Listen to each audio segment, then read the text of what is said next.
I still remember the fresh feeling of various stages of each development that occurred in the Minecraft world, even in single player. The planning, resource collection, resource allocation and storage, either construction, exploration, mining, or fighting mobs in the nighttime, and an often messy conclusion involving subplots which entangle me further,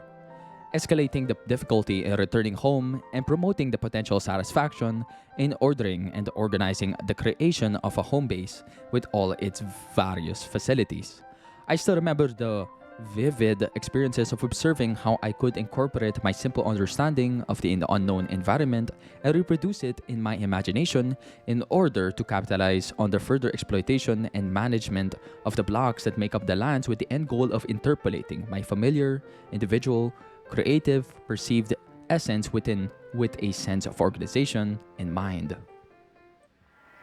As for planning, it was moments of staring at the grass as the passive mobs in the environment grazed and had their way in wandering, making sounds of movement which alerted me to their presence, especially with regard to the reliable, static yet malleable condition of the trees, which revealed to me a world so vivid when coupled with the naturalistic movements of my character and those animals and the goals of the game relative to the simple flash games that often only provided a burst of animated visuals, each within a distinct but surreal and irreverent unreality. As for resource collection, the movements furthered constantly upon the earth, maybe with slight pseudo-hesitant movements which were indicative of a reflexive pause every so often when utilizing the often cumbersome, thick, and hard-to-press keyboard, which contributed to the surreal nature of my movements within the perspective within the game format. Nonetheless, my movements evolved within changing environment, each visual stimulus sorting in arrays which I sequenced through the zooming sensation, which I ambivalently produced when I typed on the keyboard. It was such that I began to appreciate my environment, pressing either the arrow keys or the WASD keys. When I maneuvered past a thicket of trees or jumped over a one-block elevation, it was like a skilled set of indications pressing me to make a meditated decision to advance forward in growth and self-improvement within the context of the game. In a more abstract sense, this is where the idea that the momentary hesitations usually mark the widest of margins in terms of where the game-like mechanics stop and the vividness of the experience begins, like a ticking clock that only seems to tick after a brief pause after it is mentioned. Similarly, the player with his cumbersome keyboard will engage with the game in a feedback loop, almost always guaranteeing the pause that occurs right before the elements of the game self-reference, ending with immersion. When I passed by the pigs and perceived their worth, it was essential that I either immediately attack them with a little regard for the reference toward the actual pigs, or fixated on the idea that they were pigs and stretch myself out of my comfort zone toward the mines or toward the plains where I could attack the weeds instead for their seeds in order to plant them and to reap from another source of food, which is the harvest of wheat, of which I was rather ignorant, only feeling that it was this rare gem that I could only gain through a series of adventures, such as those in the maps which I visually studied in YouTube videos.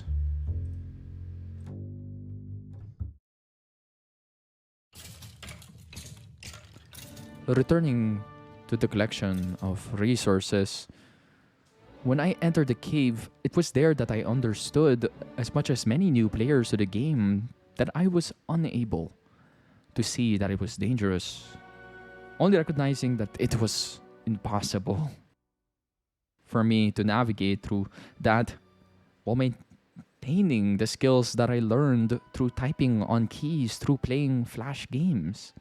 This time, it involved a sense of combinations of keys that would prove too challenging for me to enter the cave or the ravine, coupled with the darkness and the mobs, of which I recognized the threat intensely, though it was clear that it was highly likely that the time passed until it was nighttime when the mob spawned, when I began to recognize the fragility of my nature within the game and utilized my only knowledge to run, stopping against one block cliffs rather than jumping before colliding effectively. Indeed, my evolution in mastering the forces of the various time the key combinations, which allowed me to assert myself in complete expression of that dancing movement that I often only saw in videos, with the reflective and expressionist running, head turns, and slow walking or sneaking, specifically with the use of the shift key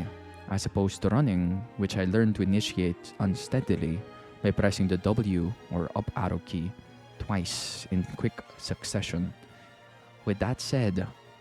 that this stage of resource allocation was the most gripping task of the stage was evidently essential to my experience, since it was founded on a multitude of expectations, the visual indications or cues of which the opaqueness of the night time often obscured. Considering that my brightness setting was set to moody for probably an extended period. It was the beginning steps of commanding my control of dirt blocks that sequestered in me the understanding of my purpose within the game to build and to create excitedly until I gathered my own experiential properties and divulged them in this textual format, distinct from the momentary pauses that often governed on concrete life. Now, I perceive through memories and expressions which instinctively appealed to my memory formation at the time, whether it was intense or intellectually life-changing, with an assured loom of emotional series of consequences.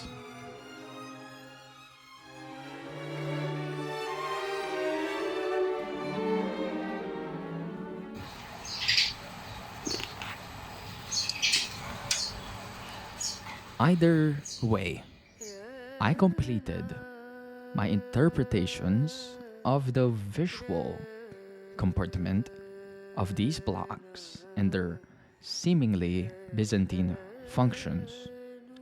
which only outweighed me with a sense of a challenge, as if I was about to open a tear in my massive world in order to begin flight. At this time, the concept that a caterpillar had to experience groanings to become a butterfly, which was related to the suffering of the Christian in their evolution toward newness in the form of a new creature, where old things are passed away and all things are become new, most likely eluded me during my first days of playing Minecraft, since I remember only associating myself with that concept through the literal example of a caterpillar at the grounds of my former main church outside the chapel, more than several years later.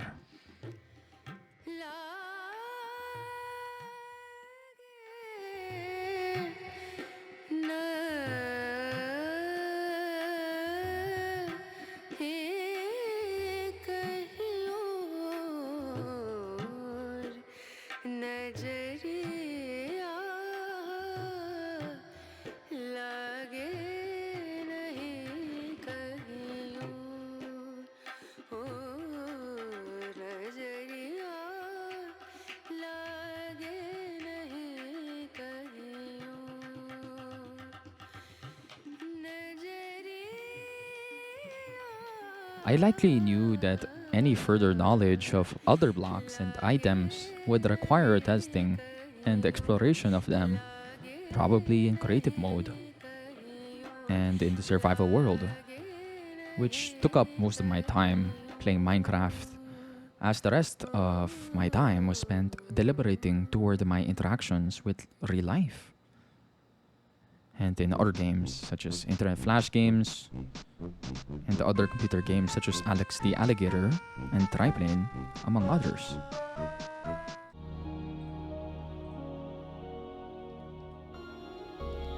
When one completed the collection of a resource in the form of a single block, one had to reuse that block away from its initial nature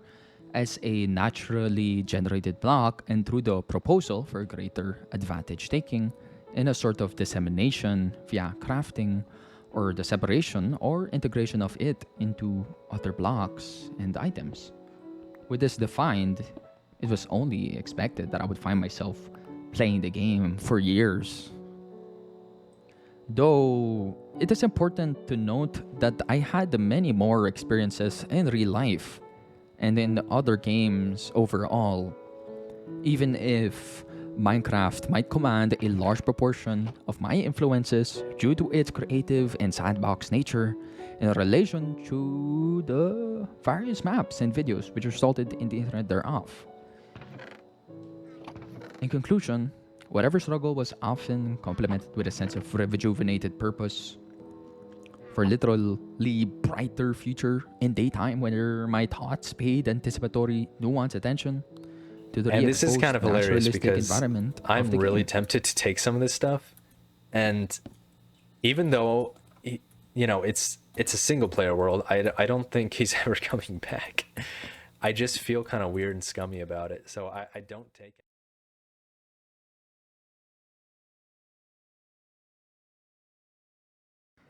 As for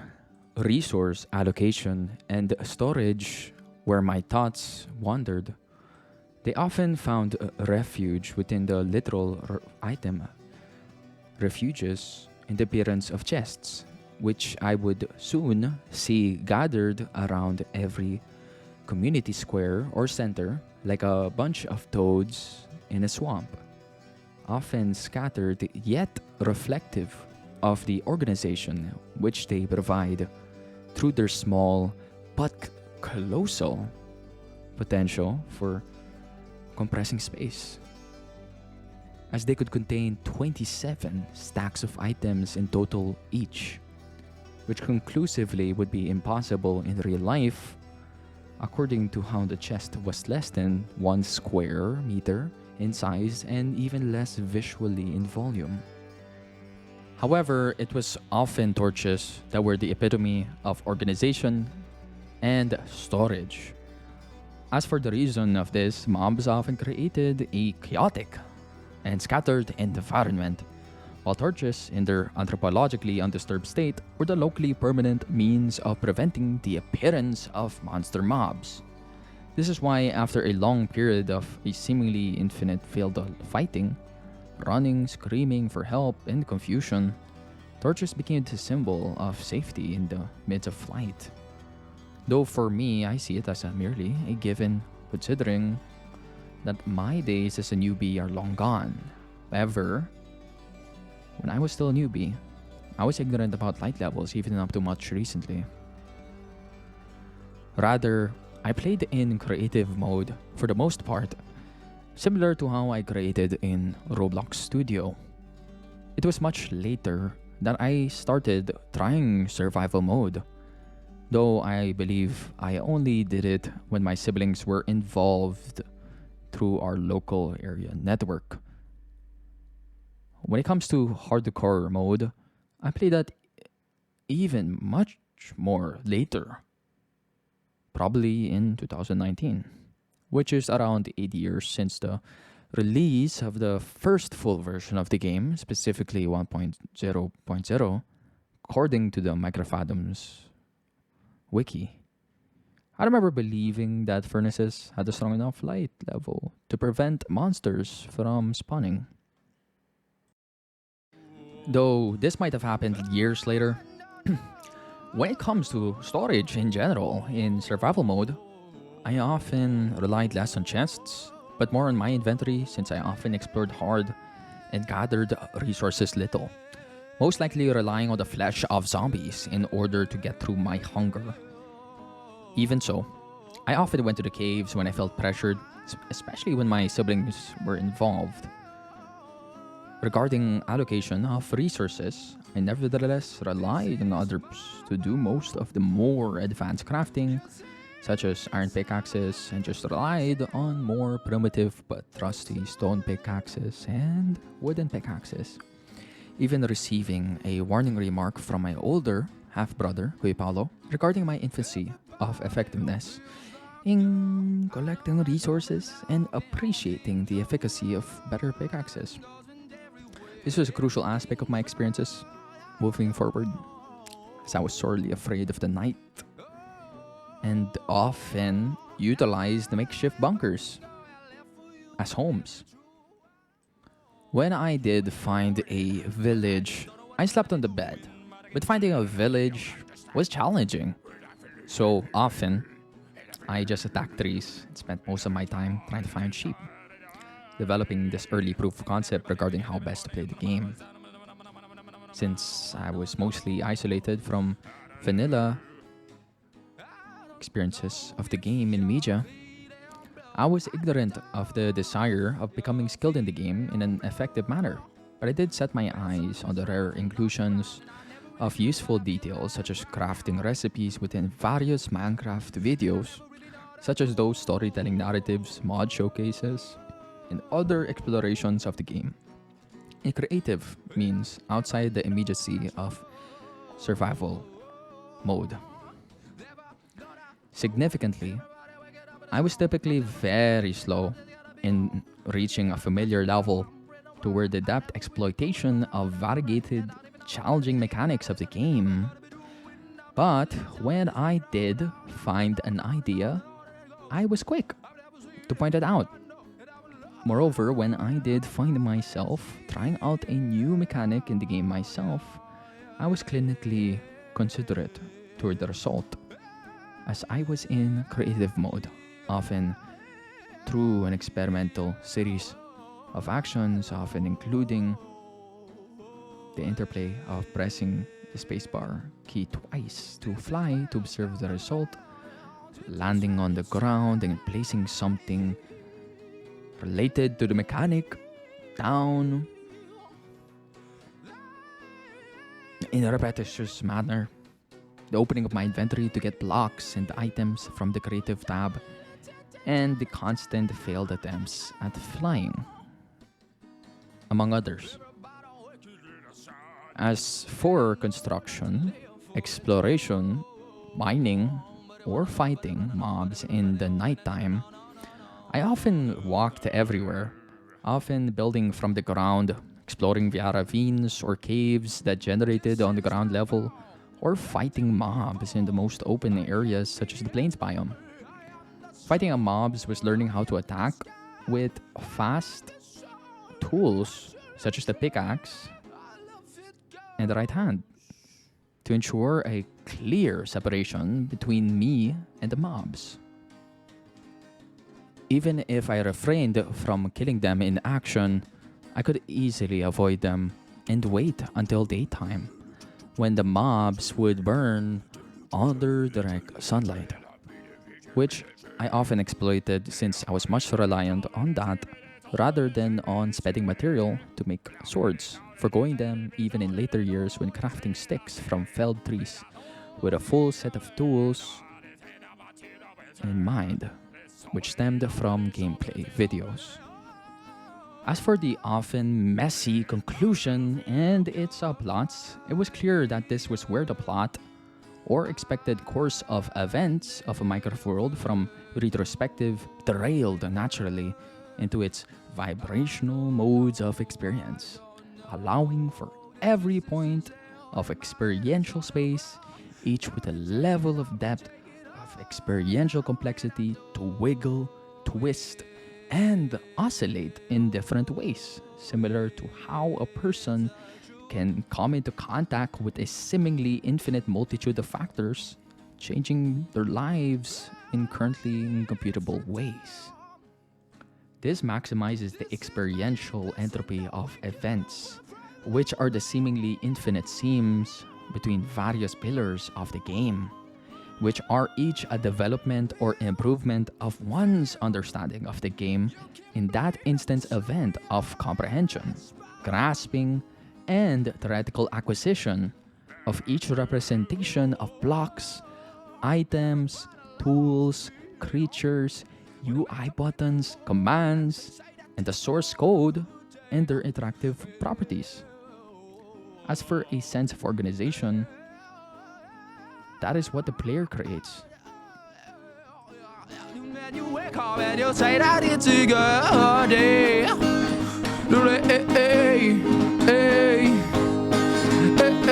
When you fall,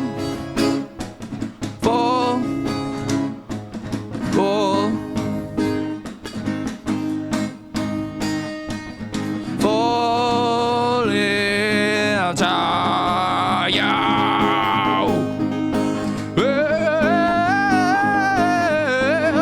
when you fall, when you fall into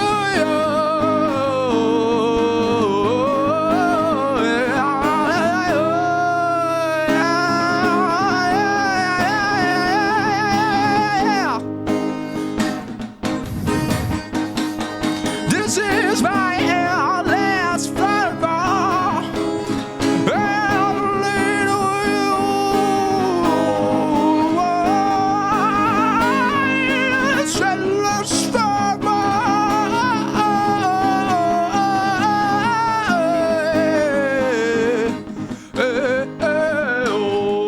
And when I woke up in the morning, I saw the sun. And the sun was telling me that I wasn't all that fun. Oh, and I told myself that the sun was selfish.